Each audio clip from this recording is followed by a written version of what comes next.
Wanshanghao, Wanjing Laidao 2017, Niantiozan C5N Pingmu, Makeil Songtong, Kangwan Shongguo, Chungu Touzi, Shinzi Kidong Gai Chenshu Sai Shuo Putonghua, de Suji, Hu Xiangle, Jiang Shushai, Xixie de Shushan. Después de esta apertura, en un gran esfuerzo de producción, con sombrero chino comprado como corresponde en el barrio, y habiendo averiguado la traducción de lo que queríamos decir, va a ser uno de los temas del programa, la gira del presidente por China. Recién les decía, en chino mandarín, que Macri fue en busca de inversiones. En realidad fue en busca de inversiones y fue en busca de tratar de abrir más el mercado chino a los productos, a las exportaciones argentinas. Una de las noticias más importantes del fin de semana pasó desapercibida, que puede dar que hablar mucho en los próximos días si es que se investiga a fondo. Marcela Pagano publicó en Clarín que hay discusiones entre la delegación argentina y el gobierno chino alrededor de cuál es el déficit comercial que Argentina tiene con China, y que es el argumento que todos los gobiernos, el anterior y este también, utilizan para negociar la posibilidad de que Argentina pueda exportar más, para poder equilibrar la balanza. Presten atención, según el INDEC, datos oficiales, el desequilibrio a favor de China es de 6.000 millones de dólares. Es decir, Argentina tiene un déficit, según los datos de INDEC, en base a la información de aduana, Argentina tiene un déficit de 6.000 millones de dólares en el comercio con China. Números redondos, importamos 10.000 millones, exportamos 4.000. La diferencia son 6.000. Sin embargo, cuenta la nota de Marcela Pagano, para el gobierno chino ese déficit es un tercio. No es de 6.000, sino de 2.000, de donde surge una pregunta muy inquietante. ¿Dónde están los 4.000 millones de dólares de diferencia? ¿Cómo se explican esos 4.000 millones? Hay una pista. Uno de los orígenes de esta diferencia es que la exportación de Argentina a China, básicamente de semillas y productos oleaginosos, de soja y derivados de soja, es muy inferior a la que contabilizan los chinos. En Argentina se declara mucha menos exportación de soja y derivado que la que los chinos dicen que llega. Con lo cual ahí hay una fuerte sospecha de que la exportación argentina está subfacturada, se declara menos de lo que efectivamente se exporta, y las diferencias son de miles de millones de dólares, 4.000 millones.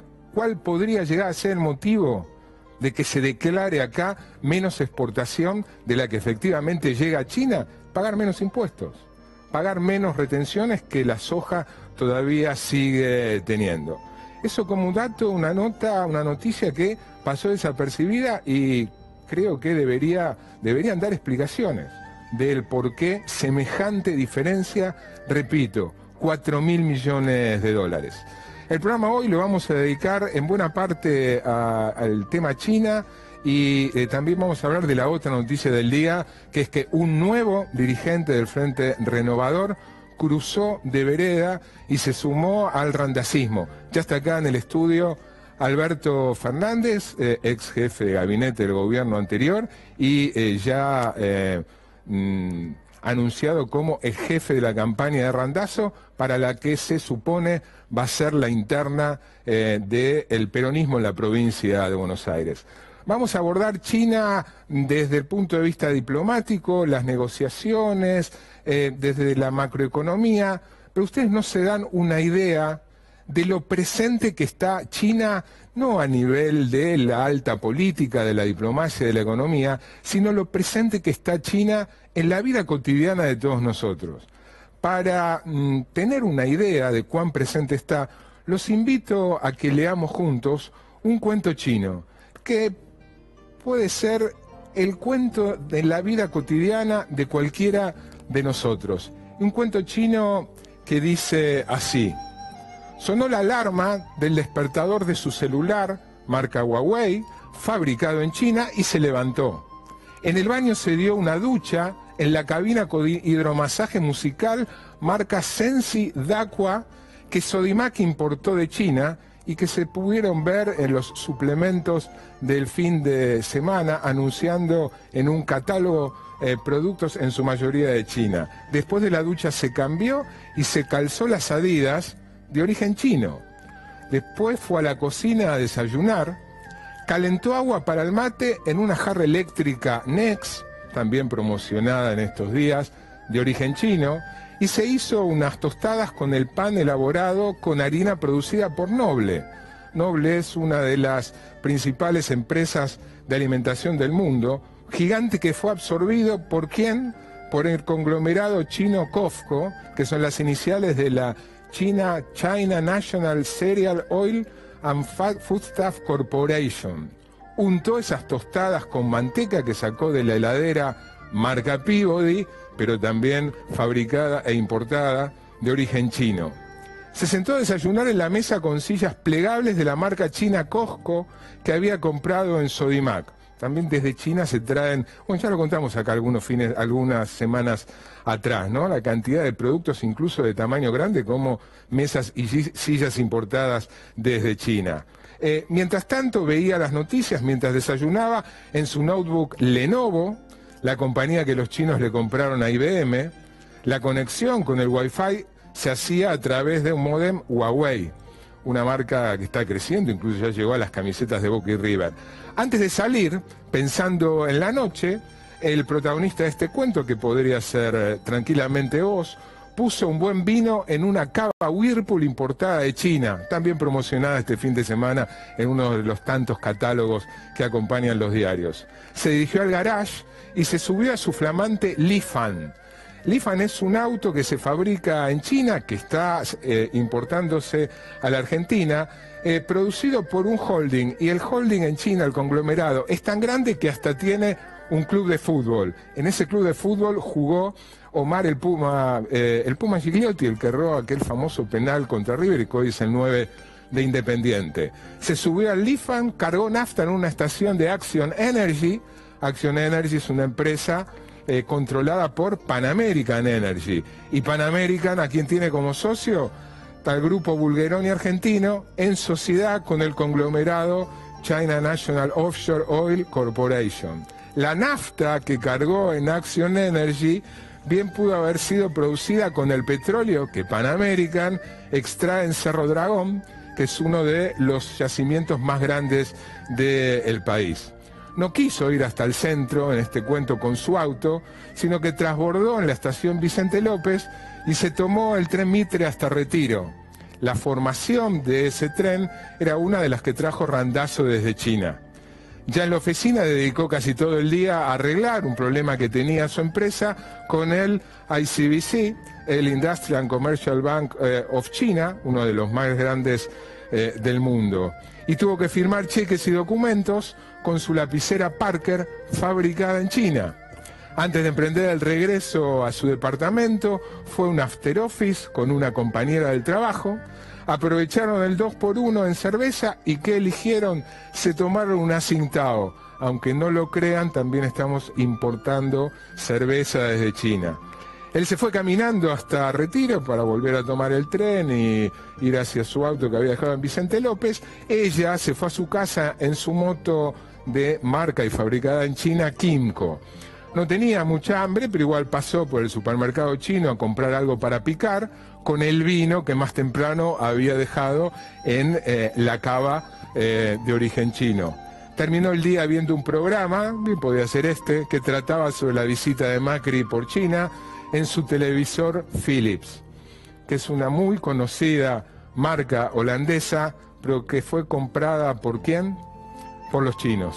Con este cuento chino, que bien podría ser el tuyo o el mío, nos vamos a la apertura. Más adelante vamos a retomar el tema China desde distintas aristas, pero ahora enseguida, después de la apertura, ¿qué le está pasando al Frente Renovador? Un nuevo desafío, el desafío de hacer buen periodismo. sin concesiones, sin compromisos, para investigar, para preguntar, para opinar. Marcelo Slotoviazda. Bueno, estamos aquí con Alberto Fernández. Les decía, unas noticias del día hoy es que se sumó a Alberto Fernández Héctor Daer, diputado hasta hoy por el Frente Renovador, uno de los 3 secretarios generales de la CGT, que también anunció su pase al randacismo. Gracias por venir, Alberto. No, al contrario, ¿cómo estás? ¿Por qué te fuiste? La verdad es que yo venía planteando y hablando con Sergio, ya de hacía mucho tiempo, alguna diferencia táctica que yo advertía, que tenía que ver con que a mí me parecía que en la medida que nosotros seguíamos dividiendo el frente opositor, estábamos favoreciéndolo a Macri. Y entonces empecé a plantearle mi preocupación de que en la ciudad de Buenos Aires no lo hagamos, no dividamos el frente opositor y que tratemos de ir todos juntos, cosa que empecé a trabajar con Víctor Santamaría, con Daniel Filmus, con Eduardo Valdés, Juan Manuel Olmos, con todos, con Jorge Tayana. Y después empezó a preocuparme lo que estaba pasando en la provincia de Buenos Aires. Porque en la provincia de Buenos Aires la división esa también puede favorecerlo al macrismo. ¿Y no viste eso en el 2015? Cuando en definitiva, Pero con esa misma lógica, el 2015... Es que en el 2015 me parece María que la Eugenia situación... Vidal y Mauricio Macri ganaron. Claro, pero la situación era un poco distinta. Nosotros veníamos de un triunfo en el 2013 tratando de construir una alternativa y la verdad es que confiamos que íbamos a poder hacerlo y no llegamos. Hicimos una muy buena elección, pero no llegamos. Pero ahora ya la situación es un poco distinta, porque entre el 2013 y el 2017 está el 2015, con el resultado ya conocido por todos y con un dato no menor, que gobierna Macri. Entonces, la presencia de Macri en el gobierno, me parece que a todo aquel que le preocupa a la Argentina, tiene que preocuparle. Pero la pregunta es si la razón, la causa de tu decisión es no dividir. La división sigue presente. Bien podría pretender traer a Randazzo al Frente Renovador, por ejemplo. Sí, bueno, es que seguramente Sergio eso lo piensa. Lo que pasa es que lo que nosotros percibimos es que, primer punto, yo insisto en esta instancia, nosotros creímos en el 2015 en la posibilidad de evitar una polarización que no ocurrió y que terminó beneficiando a Macri. Y frente a esa experiencia yo creo que uno debe aprender y no debe repetirla 2 veces. Además me parece que nosotros empezamos a tener algunas diferencias conceptuales en el Frente Renovador. El Frente Renovador nació como un espacio de peronismo crítico y eso fue poco a poco perdiéndose por la inercia que tomó y por la presencia de otros sectores que se acercaron al Frente Renovador, que poco a poco fueron quitándole ese contenido peronista. O sea, decís que la incorporación de Margarita Stolbizer, del GEN, Libres del Sur, sí, Victoria Donda... no va en desmedro de ninguno de esos nombres, por los que tengo respeto por todos, pero claramente... ¿Pero lo consideraste inconveniente para el crecimiento del Frente Renovador? La consideré como que lo que yo sentí, percibí, y además lo empecé a notar con algunas decisiones que yo tomaba, ¿no? Yo empecé a percibir que el peronismo poco a poco se iba retirando de ese espacio. Cuando yo fui a pedir por la libertad de Milagros Salas y muchos salieron a ladrarme, como digo yo, la verdad lo que sentí es que ahí evidentemente se estaba retrocediendo respecto de lo que inicialmente se había querido hacer. Yo no quiero hablar sobre el Frente Renovador porque hoy estoy trabajando con Florencio y no soy yo quien debe explicar al Frente Renovador, pero puedo sí decirte que lo que me pasó a mí y creo que le pasó a Héctor también, Héctor Daer, es que primero, nosotros creemos en la necesidad de unir fuerzas. Unir fuerzas no quiere decir mimetizarnos en un conglomerado común. Quiere decir competir en un espacio común para no seguir desviando votos. Pero no es lo que está sucediendo, Alberto. No es que están uniendo fuerzas. Simplemente hay dirigentes que, por ahora 2, no sé si va a haber más, hay dirigentes que cambian de partido. Pero las 2 fuerzas... No. Vos hoy tenés a Florencio Randazzo por un lado y a Cristina o a quien sea por el otro, compitiendo en un mismo espacio. Sí. Que no es lo mismo que sacarlo a Florencio Randazzo de ese espacio y hacer de ese espacio 2 espacios. ¿Se entiende? Las PASO... Seguiría habiendo un espacio, llamémosle kirchnerista o peronista, un frente renovador y el oficialismo, más los otros partidos. O sea, sigue Bueno, pero habiendo eso le pasará- tres grandes fuerzas. Bueno, si querés. eso hablarlo a Sergio y preguntarle por qué lo sigue haciendo. Pero nosotros no queremos hacer eso.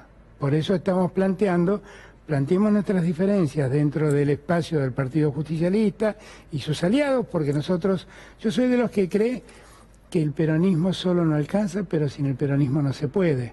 Entonces tendremos que ver cómo construimos un espacio mayor, convocando otros sectores, pero respetando el resultado de las PASO, no yéndonos y dividiendo ese espacio. Te convertiste en jefe de prensa de Randazzo. De campaña. De campaña de El jefe de Randazzo. prensa es... El jefe de campaña, aunque hoy se me fue la palabra prensa porque hablando con Graciela Camaño dijo que tanto lo tuyo como lo de Héctor Dar es una movida de prensa que ya estaban alejados Sí, del yo no Frente Renovador yo no voy a discutir con Graciela ni con nadie. Graciela no tiene la menor idea cuántas veces hablo yo con Sergio en la semana. ¿Qué te dijo? Porque yo tengo afecto, tengo aprecio, pero tengo diferencias. ¿Qué te dijo? ¿Respecto de qué? Más de tu decisión. No, obviamente toda decisión de esta naturaleza a ninguno le gusta, porque de algún modo es que se quiebra una expectativa que tanto él como yo teníamos. Pero la verdad es que me respetó y en eso Sergio siempre ha sido muy tolerante y muy respetuoso, mucho más respetuoso y mucho más tolerante y mucho más comprensivo que muchos otros que hablan en su nombre. Te decía, te convertiste en jefe de campaña de Randazzo. Todo indica que va a ir a una interna con algún representante del kirchnerismo, si es que Cristina no se presenta, ¿no? Parecería ese el escenario. Ahora, Randazzo fue ministro de Cristina hasta el último día, quiso ser candidato. ¿Cómo va a diferenciarse con esos antecedentes? Porque a mí me parece que lo que lo diferencia a Florencio respecto de todo ese espacio es un problema de método y de reflexión. El problema de método tiene que ver con que en verdad Florencio lo que pedía era que las PASO se respetaran. Es una ironía, pero las PASO se crearon como consecuencia del trabajo de Cristina y de Florencio. Florencio en el Ministerio del Interior lo propuso y Cristina lo impuso como presidenta. E irónicamente, cuando llegó el momento de ir a las PASO, ese debate se clausuró, porque si un pecado ha cometido el peronismo en los años últimos, es que se ha convertido en un partido obediente, sin ninguna capacidad de reflexión. Ahora, insisto, él fue ministro hasta el último día. Pero termino. Me parece que allí hay un punto. Él en verdad dijo, bueno, yo quería ir a competir a unas PASO, ustedes me privaron de esto, me voy a mi casa. No, venía a ser gobernador. No, porque yo me comprometí con la gente y di la palabra de que quería ir a unas primarias abiertas, simultáneas y obligatorias para competir con quien quieran poner enfrente. Y esto me han privado. Bueno, si me han privado de esto, me voy a mi casa. Allí hay un problema de método muy grande. Está clara esa diferencia. Tiene autoridad para plantear esa diferencia. ¿Por qué no? Para plantear esa diferencia. Claro. Ahora, lo que fue el gobierno de Cristina, me parece que no. Pero hay que ver qué es la parte que le querés atribuir a Florencio. Mira, todos sentimos que hay un primer gobierno de Cristina, que es un gobierno muy exitoso a la hora de ampliar derechos. Yo siempre voy a decir que el primer gobierno de Cristina fue el gobierno más progresista que la Argentina tuvo. Ahora, hubo un segundo momento donde hubo muchos problemas. Uno de los problemas que Florencio debió asumir fue el problema del transporte, que se lo dieron y le dijeron arreglar, lo vieron y le dijeron y arreglar los documentos. Era el transporte, el ministro del Interior. Claro, pero él era ministro del Interior y le dijeron arreglar el problema de los documentos.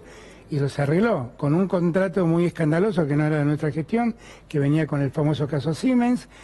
Y en verdad, hoy, cuando vos necesitas un pasaporte o te dejaste el pasaporte en tu casa, sacas otro en una hora en Ezeiza. Y necesitas un documento y no tenés que andar buscando un comisario o a un funcionario público que te apure el trámite. Todo eso lo hizo Florencio.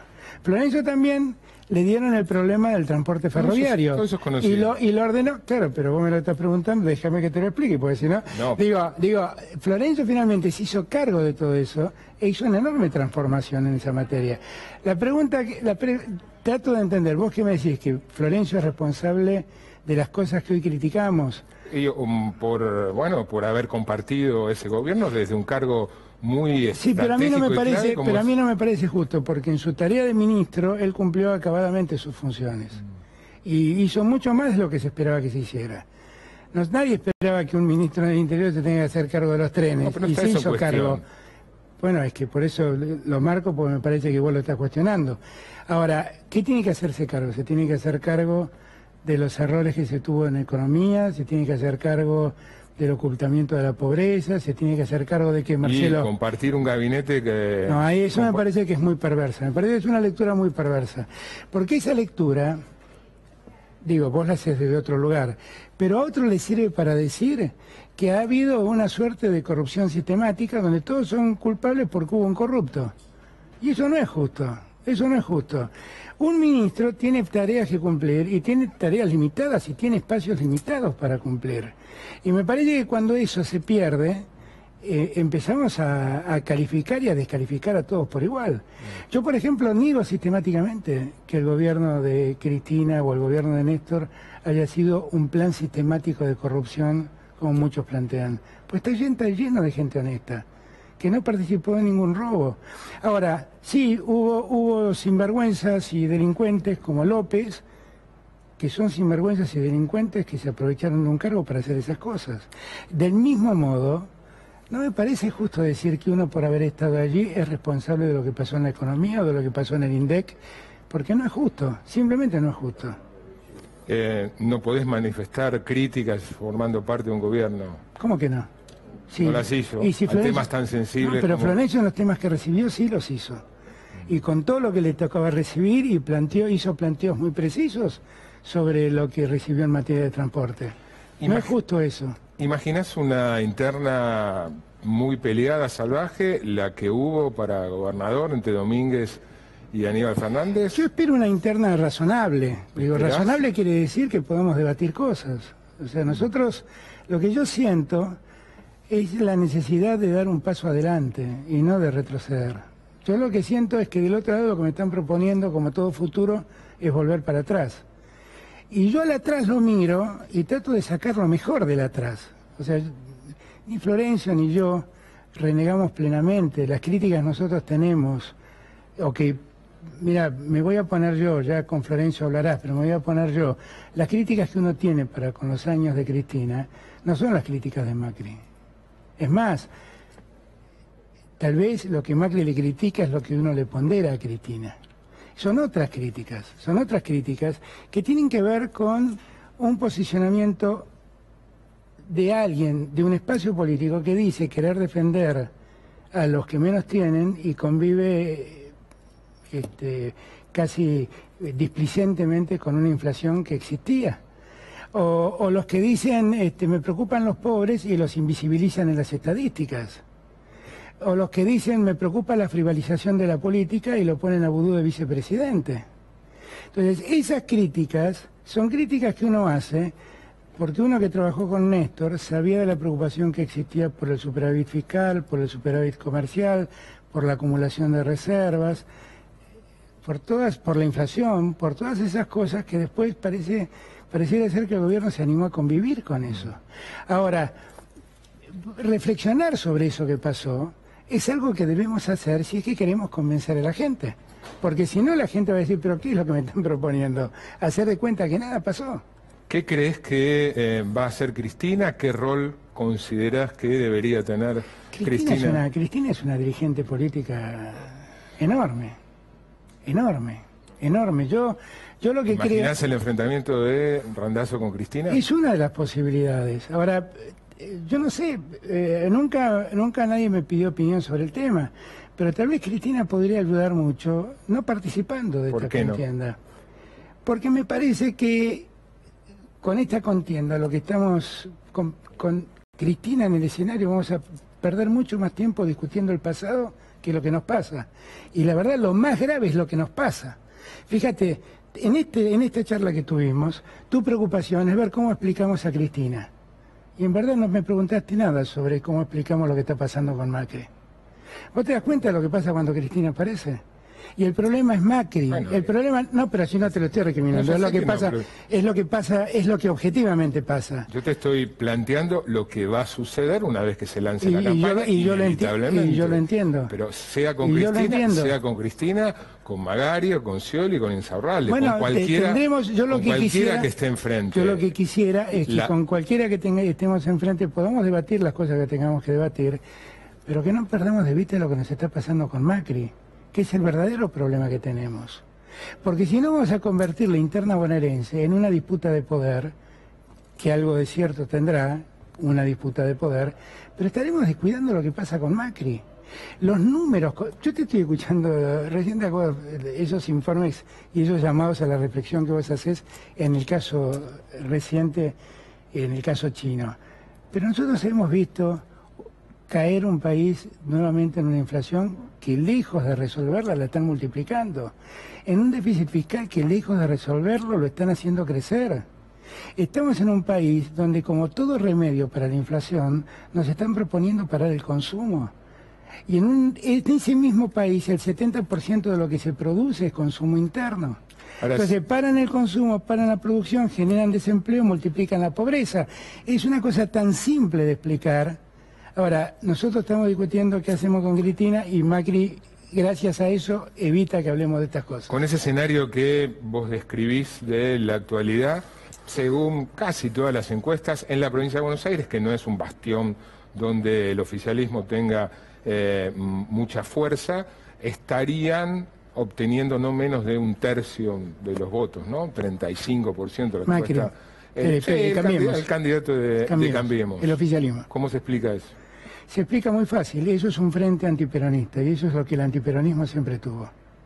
Es simplemente eso. Han logrado convencer a la gente que lo que le pasa a la Argentina es culpa de las administraciones peronistas.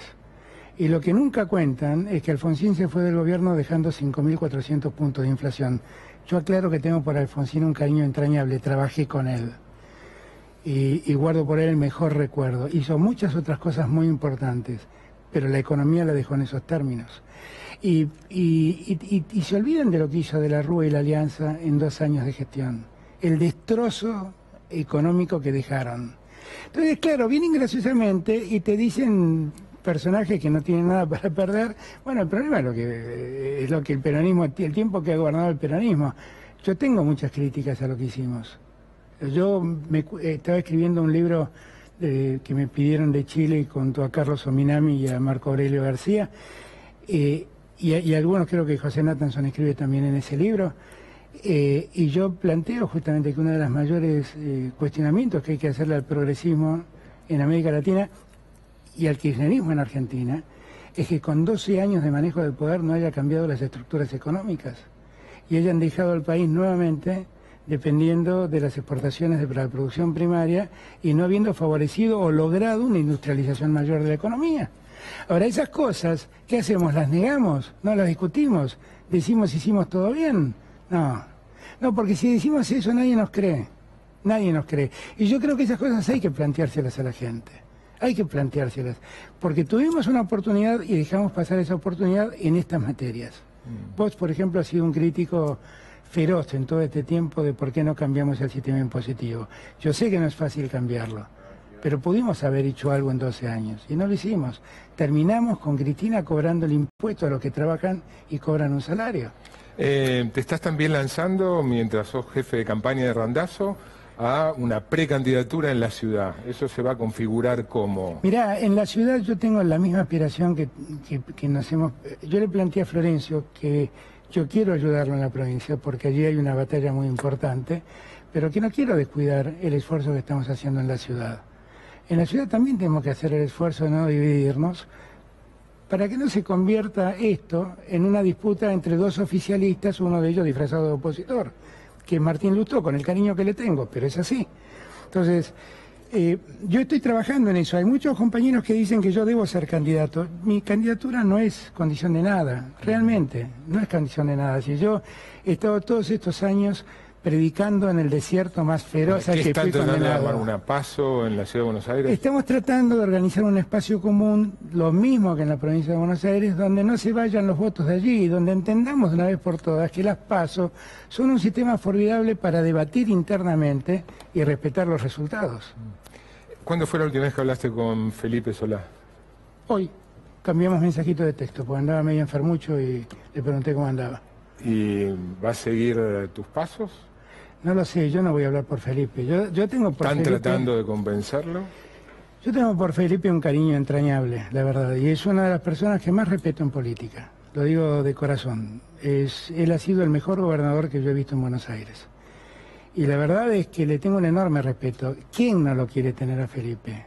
Si es un hombre de un enorme valor. ¿Quién no lo quiere tener? Lo quiere tener Sergio, lo queremos tener nosotros, y creo que íntimamente lo debe querer tener Cristina también. ¿Cuándo fue la última vez que hablaste con Facundo Moyano? Con Facundo almorcé hace más o menos un mes y medio. ¿Y también lo querés...? Pero vos te pensás, yo soy un vaciador del Frente Renovador. No, no es así, no es así, no. Yo respeto las posiciones de todos y respeto absolutamente a todos. Con Héctor sí hicimos un camino más juntos porque los dos trabajamos en la Ciudad de Buenos Aires, porque además a mí Héctor Daer me parece un sindicalista singular intelectualmente hablando. Graciela Camaño me dijo hoy que, en reportaje en Radio 10, que la ruptura comenzó, el alejamiento tuyo comenzó por las serias diferencias de tu opinión y la de varios otros del Frente Renovador, se mencionó ella, respecto a la detención de Milagros Sala. Bueno, no es verdad, pero no importa, yo no la voy a contradecir. Ahí hubo un punto de debate. O sea, yo lamento, yo no sé si Sergio no se los cuenta, no sé qué pensar, pero yo lo hablé con Sergio. Y yo realmente cuando veo una detención ilegal de la magnitud de Milagros Sala, no le pido permiso a nadie, voy a defenderlo. Yo viví en un país donde todos se hacían los distraídos mientras las detenciones ilegales crecían. Yo para defender a alguien que está detenido ilegalmente no le pido permiso a nadie, y si me tengo que enfrentar a todos me enfrento. La verdad es que en eso Sergio fue mucho más valioso que muchos de los que me criticaron. Pues me dijo, te respeto, andá y hacelo, y te respeto. Hay otros que quisieron ser más papistas que el Papa. Yo la verdad yo hablo con Sergio permanentemente, sigo hablando con él, tenemos diferencias, te las he marcado antes, pero no soy de los que porque en algún momento la política nos separa, se convierten en enemigos. Yo hablo con Máximo y no siempre estamos de acuerdo con Máximo, pero ¿por qué no lo voy a respetar? Si le tengo afecto, le tengo aprecio, hoy es un hombre, pero lo vi de joven y de chico, y le tengo el cariño que se le tiene al hijo de gente amiga. ¿Cómo voy a hacer eso? La verdad es que yo no concibo la política de ese modo, no la concibo de ese modo. ¿Descartás por último que el gobierno triunfe en la provincia de Buenos Aires e incluso triunfe a nivel nacional sumando los votos? Yo lo que siento es que el gobierno le sigue diciendo a la gente que estamos en vísperas de una prosperidad que nunca llega y que no va a llegar. Y el gobierno ha demostrado una formidable ineptitud para modificar la inercia que la economía argentina tenía. Y me parece que con esa inercia el gobierno está llevándonos a esto que yo llamo la crónica de una muerte anunciada. Todos sabemos cómo termina esto. Todos sabemos que termina mal. Pero no es que termina con saqueos, termina con más pobreza, con más desocupación, con más concentración del ingreso, con más especulación. ¿Cuánto más vamos a pagar de intereses por LEVAX que se emiten tratando de bajar el consumo en la Argentina, tratando de sacarle la plata a los bancos para que no la presten? ¿Cuánto más? Hemos pagado 10.000 millones de dólares de intereses el año pasado en LEVAX, que tuvimos que pedir prestados, Marcelo. ¿Cuánto más? Tenemos hoy la deuda que tenemos del Banco Central, no alcanza las reservas que tenemos para poder pagarla. ¿Cuánto más? De esto se van a dar cuenta los argentinos, porque los argentinos no son tontos, y se dan cuenta que la revolución de la alegría no existe.